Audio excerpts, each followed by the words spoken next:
Brand new footage of the Bahamas tonight showing the total devastation Dorian left in her wake. You've seen some of this, but tonight relief officials from the United Nations and the Red Cross are mobilizing to deal with this unfolding humanitarian crisis.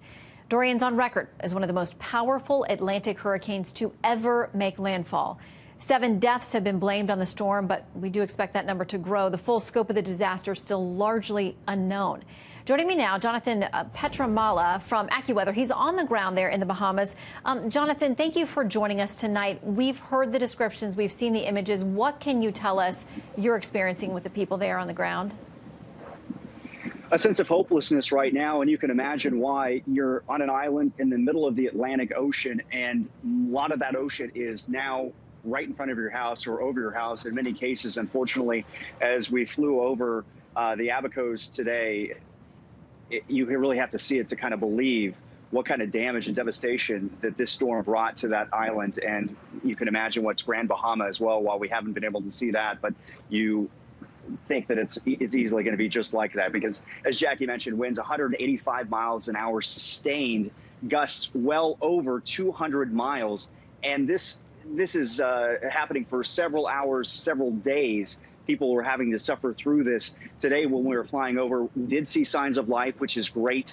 A lot of people waving. Unfortunately, we were battling tropical storm force type winds, so winds over around 40, 50 miles per hour, right at the limit of what our helicopter could do. So it was tough to be able to get there, do a quick aerial survey. We dropped off an aid team, so aid is getting in. The Coast Guard has been shuttling the worst of the worst patients back and forth here between Nassau, where I am, and the Abacos, which is about 100 miles to the north. And it's a much different scene. And what's incredible to see, though, is where that eye wall crossed, you can see the trees and where the damage line is. The southern part of that island, really not bad, but the further north you get, that's where it gets bad, especially in Marsh Harbor, the worst hit area right in the middle, part of town called the Mud. That's where a lot of Haitian immigrants, according to locals, say that's where they live. And it was completely destroyed, just like what you would see with an EF4, EF5 tornado. That's the kind of damage that I've seen in the past. That's how I would compare that. Just basically sticks. You had heavy equipment, boats tossed around like children's toys.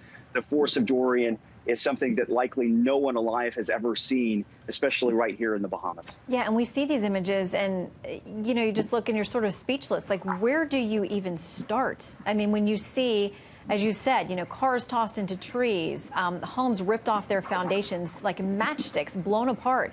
I mean, I know that there was some pre-positioning and there are efforts. We know the Coast Guard, as you mentioned, and others are able to get in, but it seems like it's going to be a while before bigger rescue efforts and recovery efforts and help can actually get there. Jonathan, thank you for sharing these images. It just takes your breath away, and we thank you for getting that out so the rest of the world knows what is needed down there and what these folks are really going through. Jonathan, stay safe. Thanks for having me.